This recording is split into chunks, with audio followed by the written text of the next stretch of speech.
dia, paz do Senhor.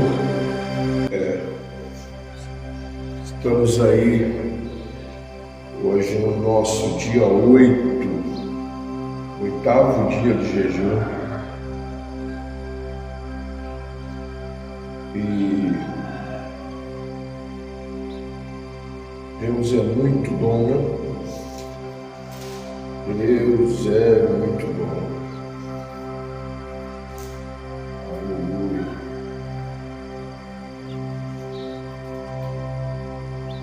Queria cantar um cântico aqui, muito tempo que a gente não canta, mas antes vamos orar.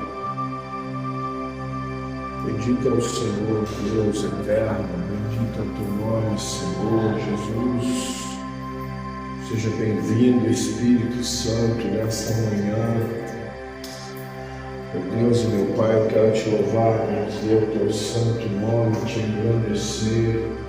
Chegamos, Deus, ao 8º dia de jejum e oração. Ó Deus, e nosso jejum e oração tem um objetivo. Nosso objetivo é, Senhor, clamar por um avivamento, por um manifestar do teu Espírito Santo. Ó meu Deus, louvado e agradecido o teu nome, Senhor. Nós queremos clamar a Ti nesta manhã, ó Deus, pela Tua presença, pela Sua manifestação. Ó Deus, queremos clamar, Jesus, que o Senhor venha abraçar cada um, que venha fazer uma obra. Eu sei que a Sua maior obra, Senhor amado, foi a morte, a ressurreição. Oh Deus, nós estamos essa semana, é a semana que o mundo, o Brasil comemora a Páscoa. Ó Deus, mas nós sabemos, Senhor, que eles comemoram uma Páscoa distorcida, uma Páscoa desentoada. Pai, é triste ver que foi o Cordeiro de Deus que tirou o pecado do mundo e eles forçam uma história, forçam todo um sentido para colocar no lugar de um cordeiro, eles colocam ali um coelho. Ó Deus amado, a Páscoa, Senhor, é celebrada, Deus, com coisas amargas, para lembrar, Senhor, que antes nós éramos escravos, e como escravo, a nossa vida era uma vida de sofrimento, e eles colocam no lugar, Senhor, das ervas amargas, do pão sem fermento, eles colocam um chocolate, um ovo de Páscoa, coisas assim, ó Deus, que não tem nada a ver, ó Deus. É assim o mundo, Senhor, nos distorce tudo, Pai. Mas nós continuamos aqui, celebrando o Cordeiro de Deus que tira o pecado do mundo. Nós continuamos aqui, celebrando aquele que vive e reina para todos sempre, aquele que deu a sua vida pela sua igreja, aquele que, ó Pai amado, rendeu, Senhor, pela sua igreja, rendeu a sua vida, entregou, Senhor amado, foi obediente. A Tua palavra diz que Ele foi obediente até a morte de cruz. E é isso, Senhor amado, que nós continuamos, Pai, orando e dizendo, Senhor, que nós estamos aqui para celebrar o Cordeiro Santo que tira o pecado do mundo. Pai, eu quero nessa manhã, Pai, trazer em minha memória, Deus, Jesus amado, em oração e te implorar, interceder, ó Deus, pelo grupo de jovens da Tua igreja. Ó Deus, continue despertando mais e mais jovens para a Sua presença. Continue, Senhor amado, envolvendo os jovens na Tua presença, Pai, em nome de Jesus. Derrama, Senhor, de fato, Senhor, real, um avivamento, Senhor, na vida desses jovens. Ó Deus amado, derrama um avivamento, derrama, Senhor amado, uma sede na vida desses jovens, uma sede pela tua presença, uma vontade de estar lhe servindo. Oh, meu amado Deus, Pai, eu quero te pedir nesta manhã, Senhor, que multiplica, Senhor amado, o número de jovens para a glória do seu nome santo.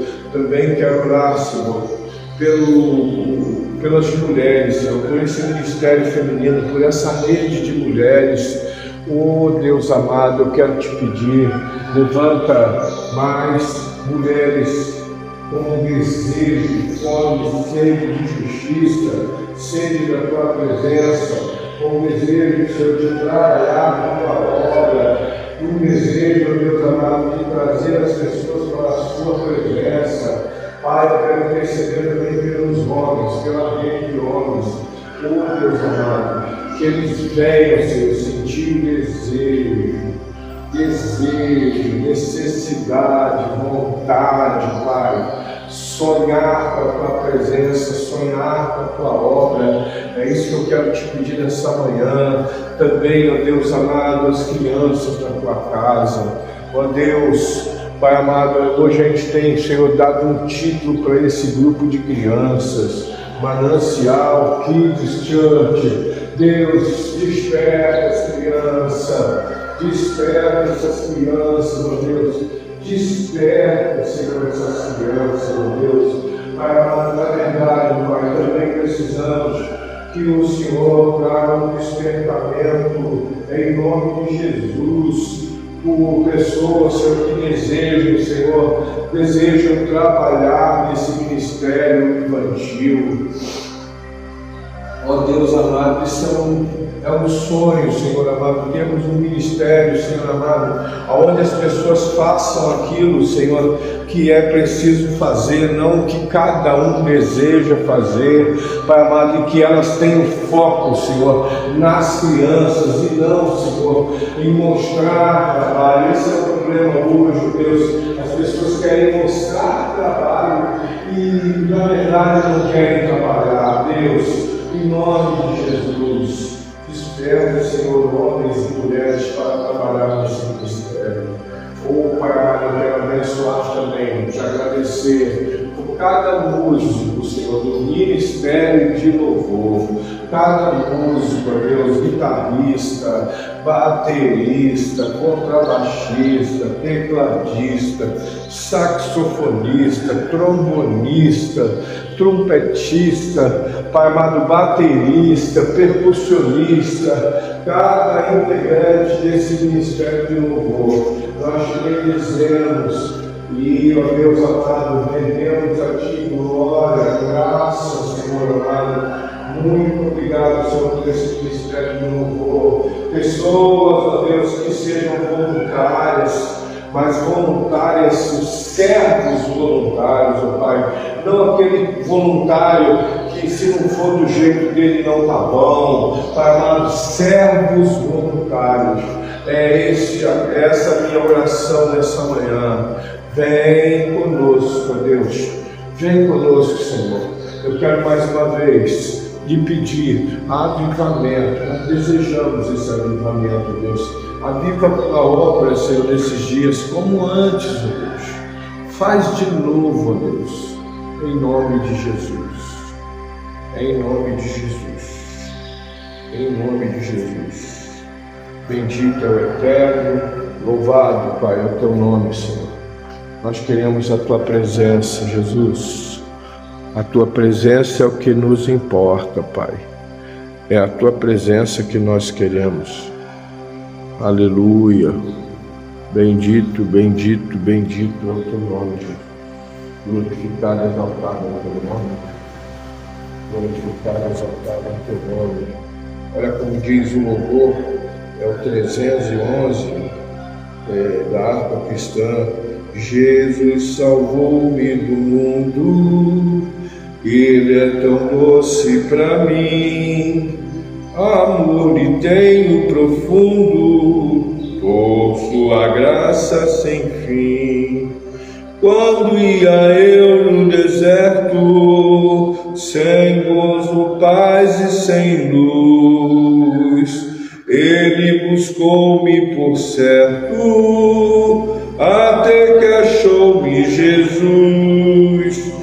Jesus, Jesus, Tu és meu Salvador. Jesus, Jesus, só Teu serei, Senhor, na senda muito verdadeira. Guia-me Tua mão, e ao fim da minha carreira receberei galardão. Jesus de Sarão é a rosa, lírio suave é pra mim. Ele é a rocha preciosa, onde há gozo sem fim. E da manhã és a estrela, na noite escura e sem luz. Tenho doçura em vê-la, pois ela é meu Jesus. Jesus, Jesus, Tu és meu Salvador. Jesus, Jesus, só Teu serei, Senhor, na senda muito verdadeira. Guia-me Tua mão, e ao fim da minha carreira receberei galardão. Na manjedoura nascendo, mundo só batalhou, em meu lugar padecendo, sangue por mim derramou. Ressurgiu da sepultura, subindo à destra de Deus, breve virá nas alturas, descendo em nuvens do céu. Jesus, Jesus, só Teu serei, Senhor, Tu és meu Salvador. Jesus, Jesus, só Teu serei, Senhor, na senda muito verdadeira. Guia-me Tua mão, e ao fim da minha carreira receberei galardão. Repetindo: Jesus, Jesus, Tu és meu Salvador. Jesus, Jesus, só Teu serei, Senhor, na senda muito verdadeira. Guia-me Tua mão, e ao fim da minha carreira receberei galardão. Aleluia, glória a Deus. Está chegando o tempo, está chegando o tempo. Oh meu Deus, vamos ler Esdras capítulo 3. Aleluia, aleluia, aleluia. Aqui fala sobre o altar que é levantado, né? Em chegando o 7º mês, e estando os filhos de Israel já nas cidades, ajuntou-se o povo como um só homem em Jerusalém. Meu Deus! Vamos lá. Levantou-se Jesua, filho de Josadaque, e seus irmãos sacerdotes, e Zorobabel, filho de Sealtiel, e seus irmãos, e edificaram o altar. E edificaram o altar do Deus de Israel, para sobre ele oferecerem holocaustos, como está escrito na lei de Moisés, homem de Deus. Então, vou ler de novo esse texto, é importante, parece que não, mas é muito importante. Levantou-se Jesua, filho de Josadaque, e seus irmãos sacerdotes, e Zorobabel, filho de Seatiel, ou Salatiel, né? O nome aqui está com uma outra grafia, e seus irmãos, e edificaram o altar do Deus de Israel, para sobre ele oferecerem um holocausto, como está escrito na lei de Moisés, homem de Deus.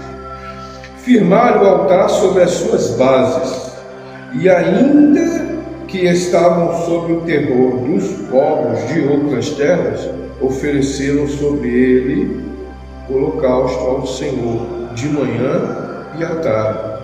Celebraram a festa dos tabernáculos, como está escrito, e ofereceram holocaustos diários, segundo o número ordenado para cada dia. E depois disso, o holocausto contínuo e o sacrifício das festas de lua nova e de todas as festas fixas do Senhor, como também os que traziam ofertas voluntárias ao Senhor. Desde o primeiro dia do 7º mês, começaram a oferecer o holocausto ao Senhor, porém ainda não estavam postos os fundamentos do templo do Senhor. Deram, pois, o dinheiro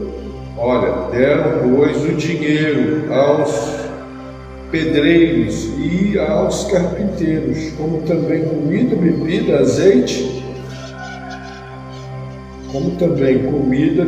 e azeite aos sidônios e tírios, para trazerem do Líbano madeira de cedro ao mar, para Jope, segundo a permissão que lhes tinha dado Ciro, rei da Pérsia. Amém, querido? Nós estamos diante do texto. Eu acho interessante, sabe o que é?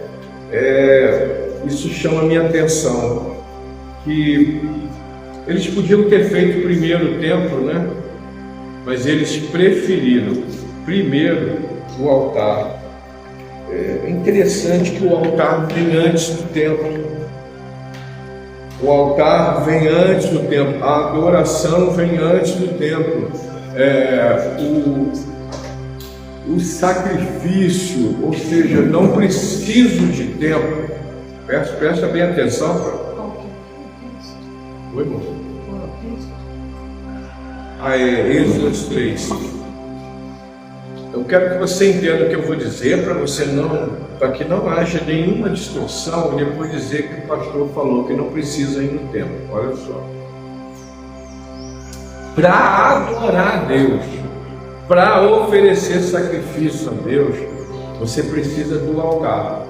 Se você é um bom leitor de Bíblia, você vai encontrar que desde Gênesis, quando não tinha nem a ideia do tabernáculo, não tinha uma ideia de aqui será a casa do Senhor, não tinha essa ideia do templo, já lhe se oferecia sacrifício de libação, ofertas de libação, oferecia o sacrifício holocausto, oferecia sacrifícios de primícia, oferecia ofertas de manjares. Já antes mesmo do deserto, antes mesmo de Moisés, você vai ver que vários homens de Deus ofereciam sacrifícios a Deus, mesmo não tendo tempo. Ah, meu Deus, então o pastor está dizendo que não precisa do tempo. Não é isso que eu estou dizendo, que o sacrifício, o holocausto, ele vem antes do tempo. Mas nós vamos depois ver que eles ofereciam sacrifício, mas enquanto eles ofereciam sacrifício, eles edificavam a casa de Deus. Então nós precisamos entender o seguinte: a casa de Deus é tão importante que eles tiveram trabalho, que eles investiram dinheiro. Está aqui, a Bíblia diz Quem às vezes acusa o pastor de falar, pastor, falar em dinheiro, mas peraí, isso aqui é a palavra de Deus, a palavra de Deus está falando dinheiro, eles deram dinheiro. Agora pensa bem, como que eles conseguiram dinheiro? Porque eles receberam dinheiro. Aí vem assim uns bobos, falando que naquela época a oferta era couve, a oferta era cominho, a oferta era coentro, a oferta era milho, a oferta era cevada. Nossa, mas eles têm dinheiro aqui, como é que esse dinheiro apareceu do nada?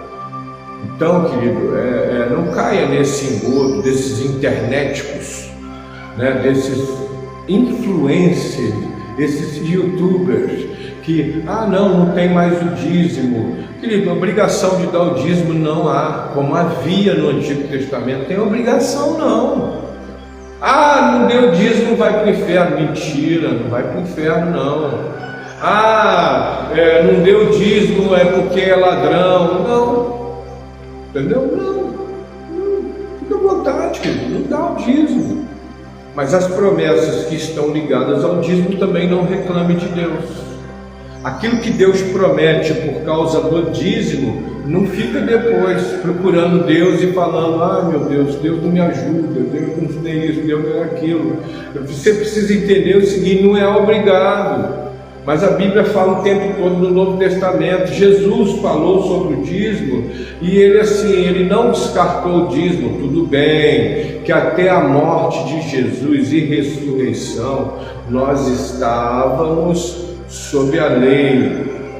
Tudo bem, mas Jesus poderia ali descartar o dízimo. Ele quis dizer que é bom o dízimo, mas o dízimo é bom se você não omitir a misericórdia, o amor, né, a compaixão para com o próximo. Então não adianta nada também você entregar dízimo e ser uma pessoa desumana, não ser uma pessoa amorosa para o outro. Ou seja, entregar um dízimo baseado no medo. Eu tenho medo, porque se eu não der o dízimo, o texto de Malaquias diz que eu vou ser amaldiçoado, que ele não vai abrir as portas. Não, se você der o dízimo com esse medo, você está errado. A Bíblia diz que Deus ama quem contribui, com quem dá com alegria. Nem sei por que eu entrei aqui, mas essa palavra dinheiro aqui me chamou a atenção. Então aqui lá no versículo 3 diz assim: firmaram o altar sobre as suas bases, e ainda que estava sob o terror dos povos de outras terras, sob o terror por quê? Porque ninguém, amado, se você olha hoje, agora mesmo houve um atentado em Israel, pessoas morreram lá nesse atentado. Você sabe por quê? E eu acho interessante o seguinte: você não vê o mesmo ibope na mídia, não é ibope, você não vê a mesma atenção da mídia quando há um atentado em Israel e que a mídia dá a mesma atenção de quando há um rebate, não é nem atentado, porque o judeu não provoca atentado, o judeu não é terrorista, mas quando Israel se defende de um atentado de seus inimigos e que morre alguém, aquilo vira internacionalmente o caos. É isso aqui, isso é velho, querido, isso é antigo, isso não é de hoje não. O Egito queria o fim de Israel, os libaneses queriam o fim de Israel, os palestinos, porque o palestino mesmo é aquele povo ali da Cisjordânia, né? Da Jordânia, querer o fim de Israel, a Líbia, o Líbano, essa galera toda ali em volta querer o fim de Israel, e mais alguns outros, inclusive brasileiros,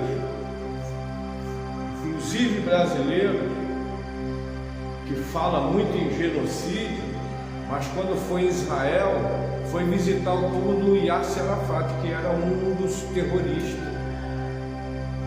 Entendeu? Não foi lá visitar o memorial do Holocausto. Então, querido, o mundo inteiro está isso aqui, está aqui a palavra: firmar o altar sobre suas bases, ainda que estavam debaixo, sob o terror dos povos e de outras terras. O povo vinha oprimindo. O povo vinha oprimindo Israel, porque eles não queriam o restabelecimento da nação.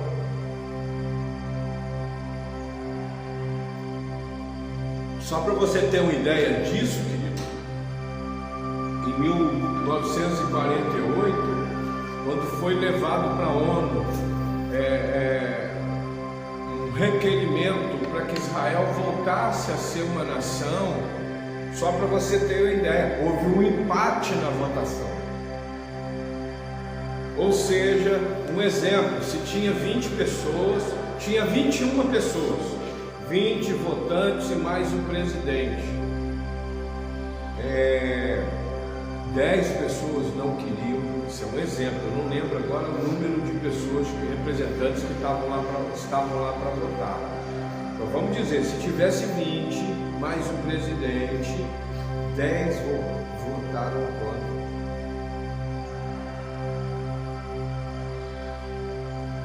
Ou seja, metade menos um dos representantes das nações não queriam o restabelecimento de Israel como Estado legal ou Estado legítimo.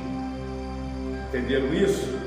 Então tinha 50% menos um de representantes das nações que não queriam o restabelecimento de Israel como Estado legítimo.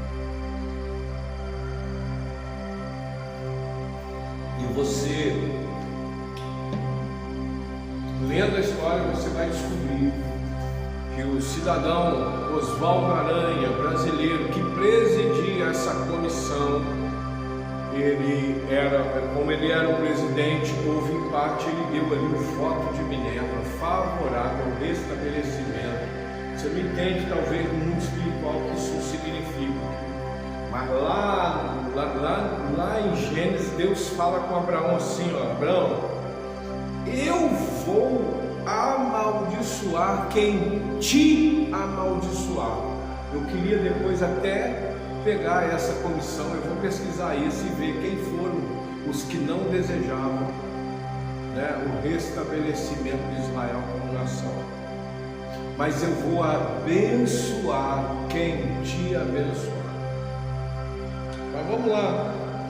Então eles estavam sobre esse problema aí de ter essa opressão dos povos para não reconstruir Jerusalém, para não reformar Jerusalém, para não ter um templo em Jerusalém.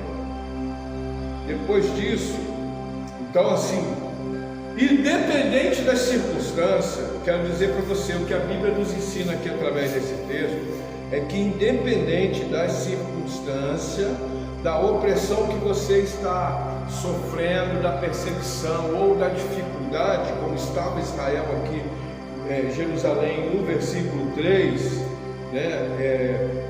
ainda que estavam sob forte terror, querido, terror, era terrível o que estava acontecendo com ele, e de outras nações, ofereceram sobre ele holocausto ao Senhor de manhã e à tarde.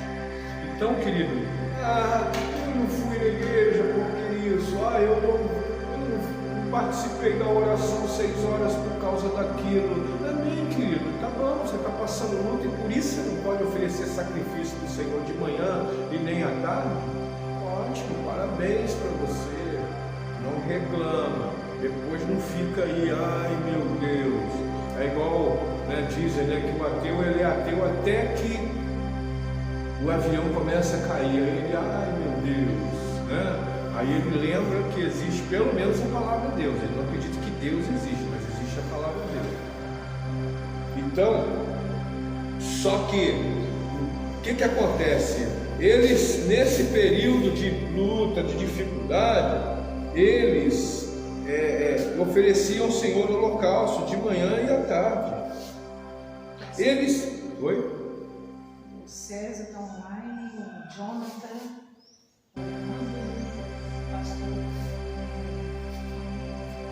pastor Paninho, Orlando, César. O César aí é o Cláudio, né?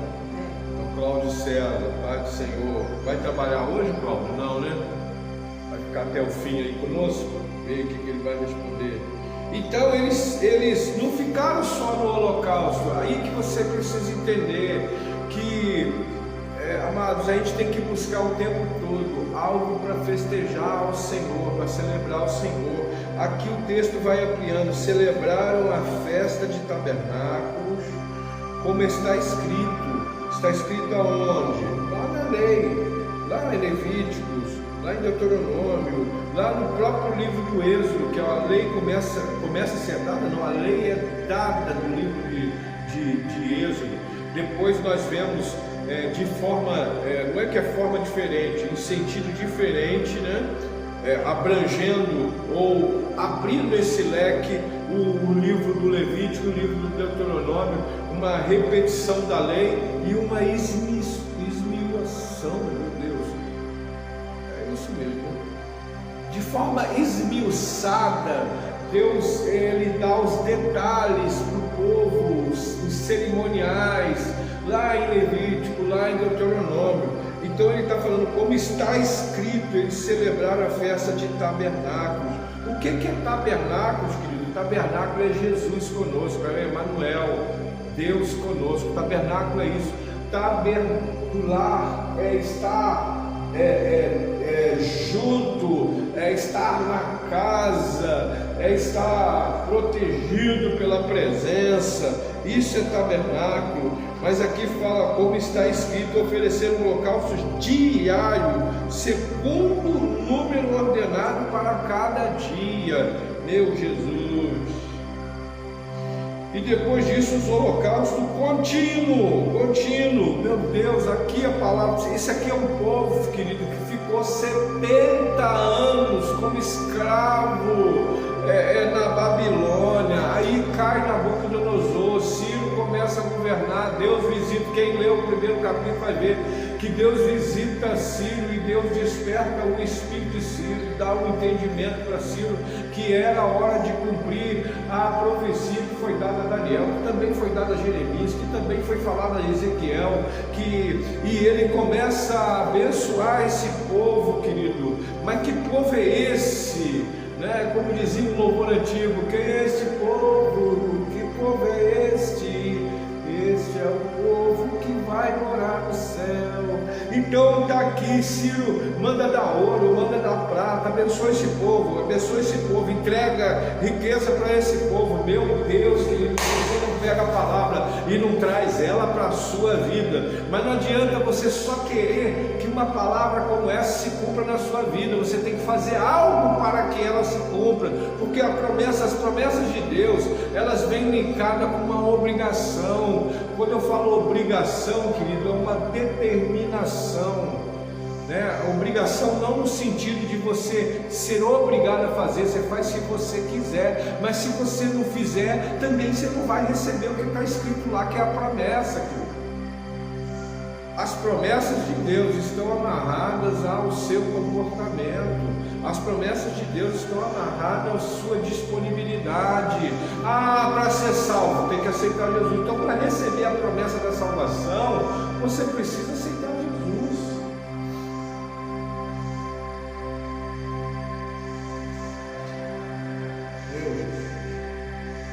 Depois disso, versículo 5, né? O holocausto contínuo e o sacrifício das festas de lua nova e de todas as festas fixas do Senhor, como também os dos que traziam ofertas voluntárias ao Senhor. Desde o primeiro dia do 7º mês começaram a oferecer o holocausto ao Senhor. Porém, ainda não estavam postos os fundamentos do templo. Entendeu, querido? O templo não precisa do templo. Você não precisa estar na igreja. Presta atenção mais uma vez. Para você ser um crente, para você ser fiel. Porque tem gente que é muito crente aqui, dentro da igreja, junto com os irmãos, glória a Deus, é humilde, tem cabecinha, né? Jesus é bom, Jesus é mal. Lá no mundo ele é um inferno, lá no mundo ele é um endemoniado, Lá no mundo ele é um perseguidor. Lá no local de trabalho ele é terrível. Ninguém vê ele como crente. Eu fui trabalhar numa empresa aqui, querido, que tinha um pastor que vivia cantando, dando cantada nas moças da empresa. Ou seja, na igreja ele era aquele cara que rodopiava e falava em línguas e não sei o que. Lá na empresa ficava elogiando, eu preciso falar, ficava elogiando os seios das meninas, ficava elogiando isso, aquilo, aquela parte do corpo das meninas. Então, ou seja, meu Deus do céu, eu não preciso do templo para ser um homem de Deus. Eu tenho que ser um homem de Deus aonde eu estiver. As pessoas têm que olhar para mim e eles enxergarem em mim um homem de Deus. Eu tenho que chegar lá, eu tenho que ser aquele cara bom.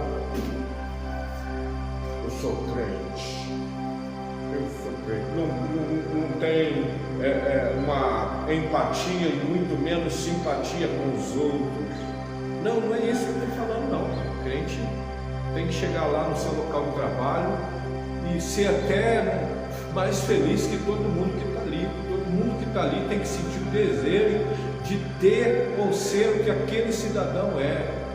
Quando eu falo desejo de ter o que aquele cidadão tem, não é no sentido da inveja, é ter a paz que ele tem, ter o gozo que ele tem, ter o prazer de viver que ele tem. Você tem que provocar isso onde você trabalha.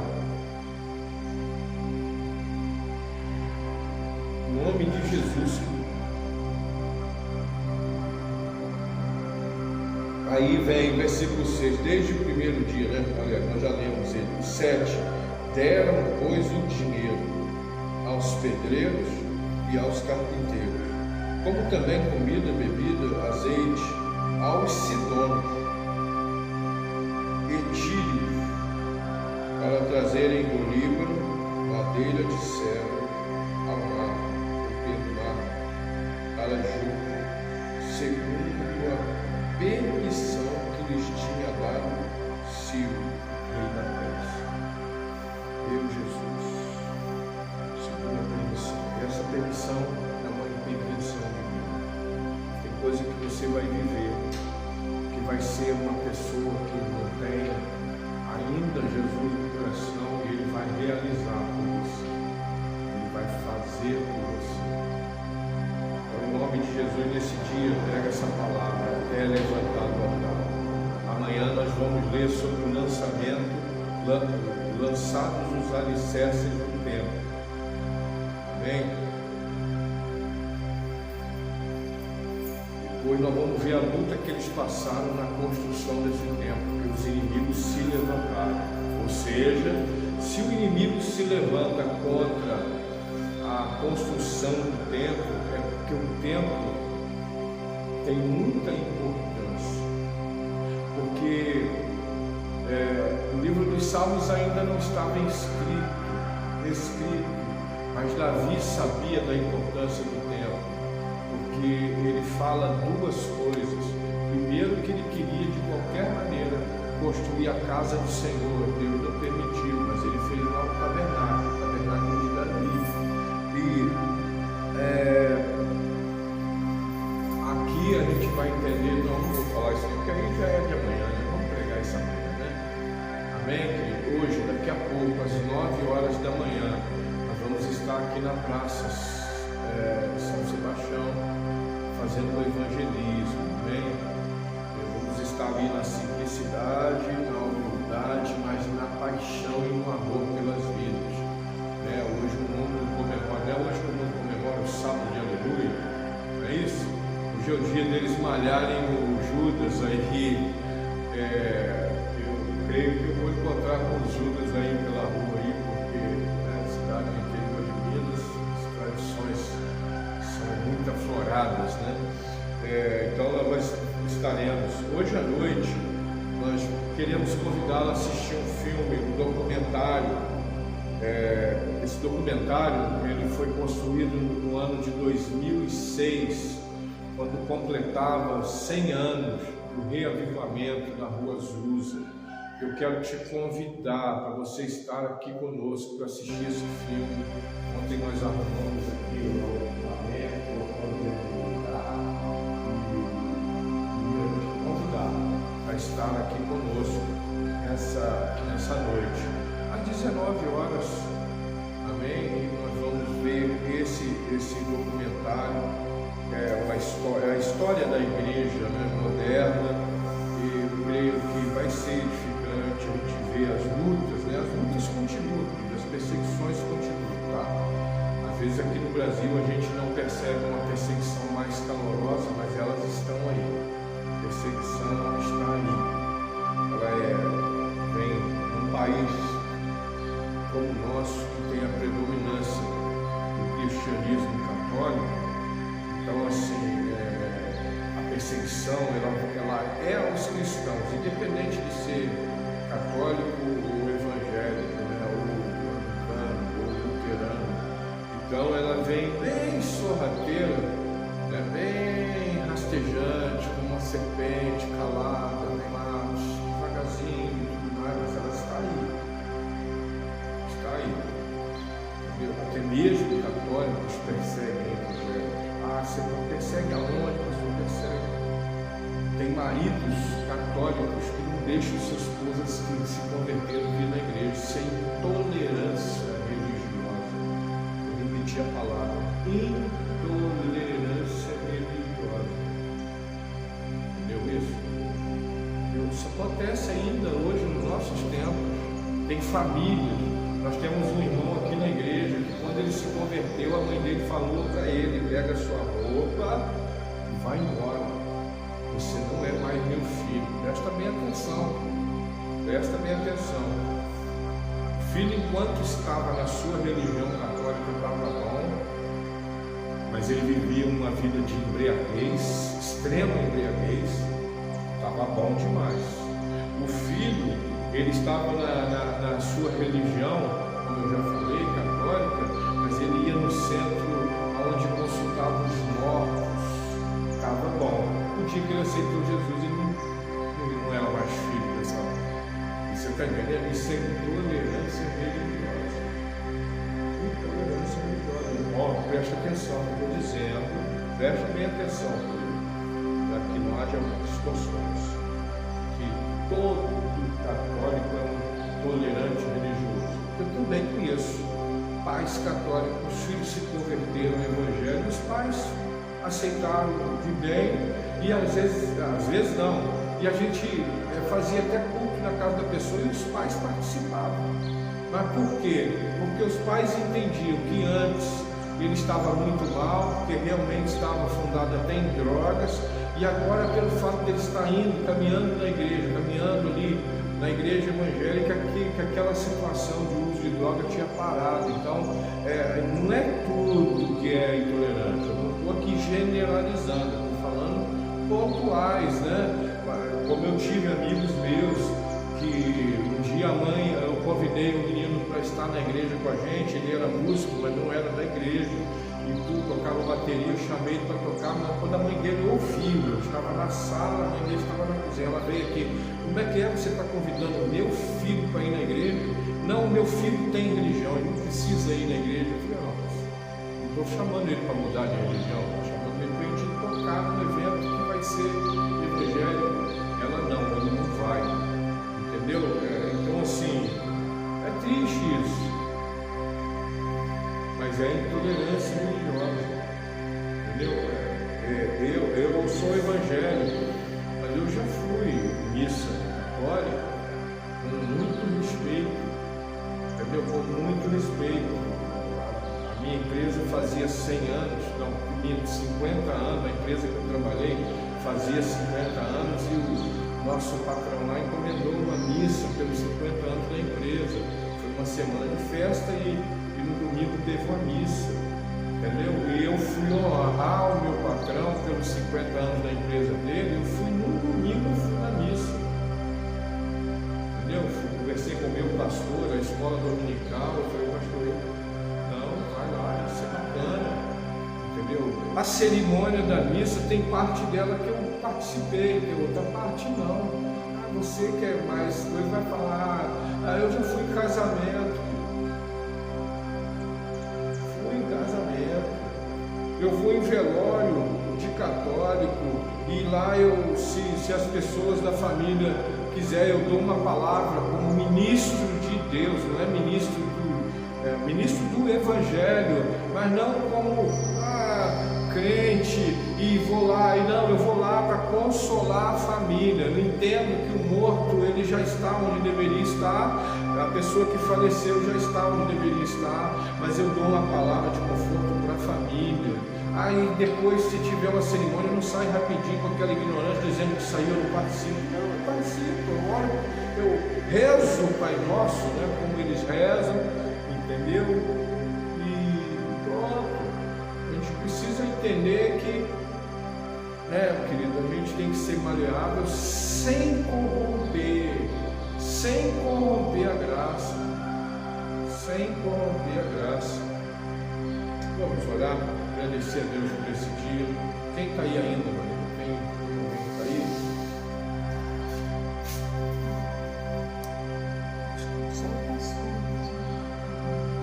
Pastor Toninho, beijão. Amém? Muito bom ter o Senhor aí conosco. Pastor Antônio Carlos Bueno, um homem muito abençoado, um homem rico, um homem assim, que Deus, ele é corretor de imóveis e é um dos melhores corretores de imóveis que eu conheço. Uma bênção esse homem, uma família abençoada e filhos abençoados. Assim, um homem que me abençoou muito. Abençoou com amor, abençoou com a presença, abençoou com socorro. Eu falo assim, tem pessoas que se transformam em Deus. Preste bem atenção, Terezinha. Não é o seguinte, porque essas pessoas são socorro, bem presente na hora da angústia, na hora que você está passando por angústia, a pessoa chega e te socorre. Esse pastor Antônio Carlos, por isso eu oro para ele, por ele, não é para ele. Eu oro para que Deus realmente abra as portas, que ele venda um imóvel, 2 imóveis, 3 imóveis por semana, e que Deus honre ele a cada dia, porque eu sei que ele é servo fiel. Ele trabalha lá com meu amigo pastor Anderson Medeiros, e ele é servo fiel, submisso, obediente. Meu Deus do céu. Sabe, Antônio Carlos, eu gostaria de ter mais companheiros aqui na igreja como o senhor, que não abandona, não deixa, está junto o tempo todo. Como eu choro na presença de Deus. Por isso a igreja aí está crescendo, por isso vocês construíram uma igreja de mais de R$1,5 milhão aí.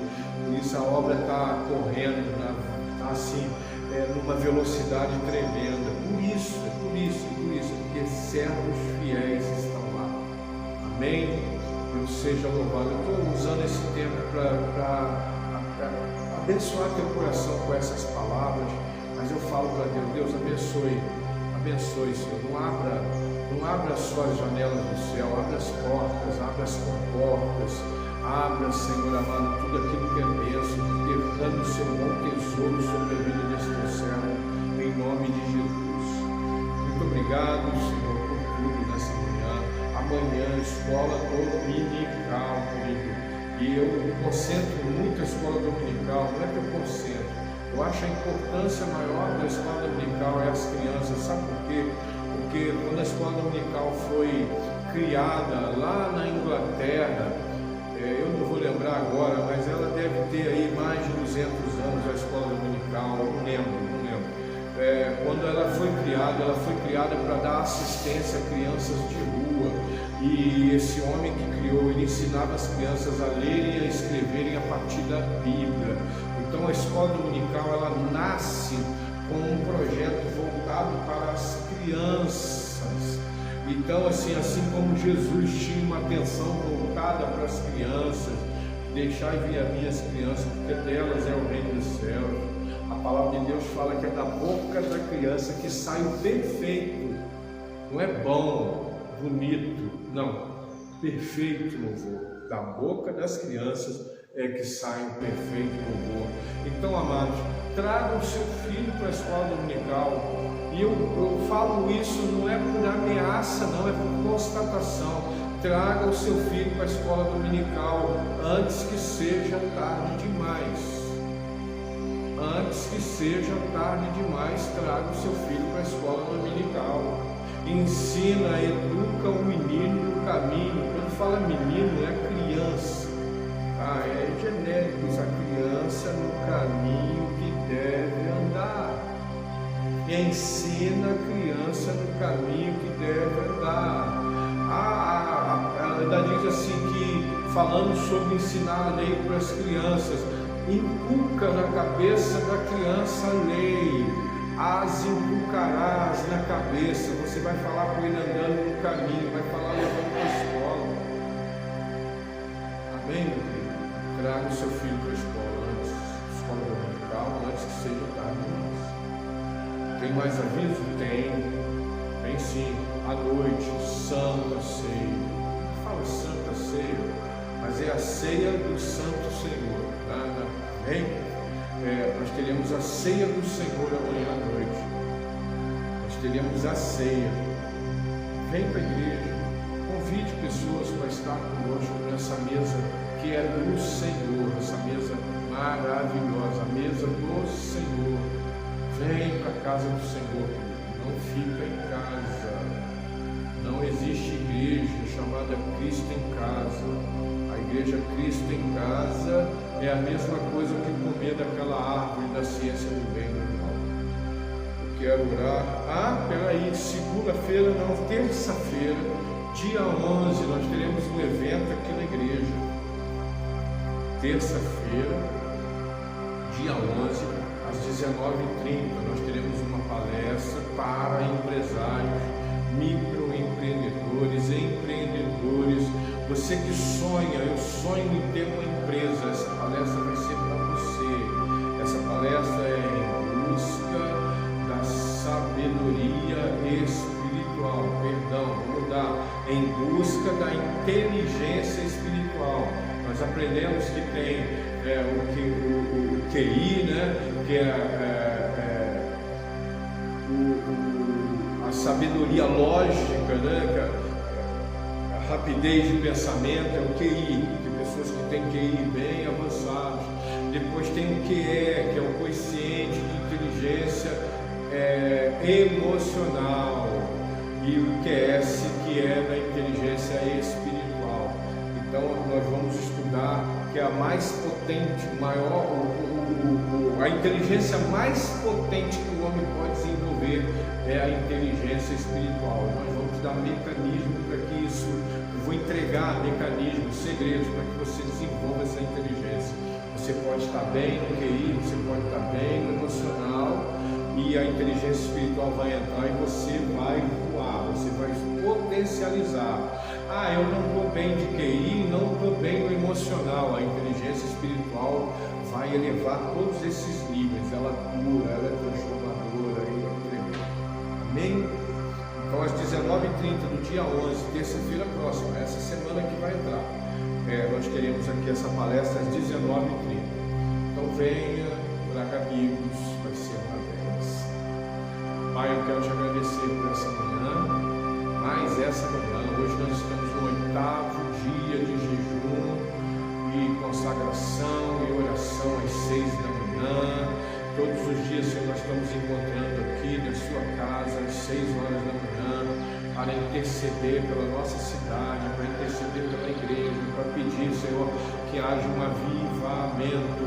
A palavra é avivamento. Nós estamos pedindo avivamento, Senhor, sobre essa cidade. Pai amado, aquela visão que o Senhor nos deu começava ali naquele monte, Senhor, porque nós conhecemos aqui, ali é o Bela Vista, mas nós conhecemos popularmente aqui como Maringá. E Deus amado, o Senhor me mostrava uma névoa descendo, tomando toda a cidade. E essa névoa vinha tomando toda essa cidade, e essa névoa era uma nuvem da tua glória, trazendo um avivamento sobre essa cidade, a cidade de Rodeiro. Pai amado, eu quero profetizar nessa manhã, essa cidade será chamada Aqui Está o Senhor. Essa cidade vai ser a cidade do avivamento aqui na região da Zona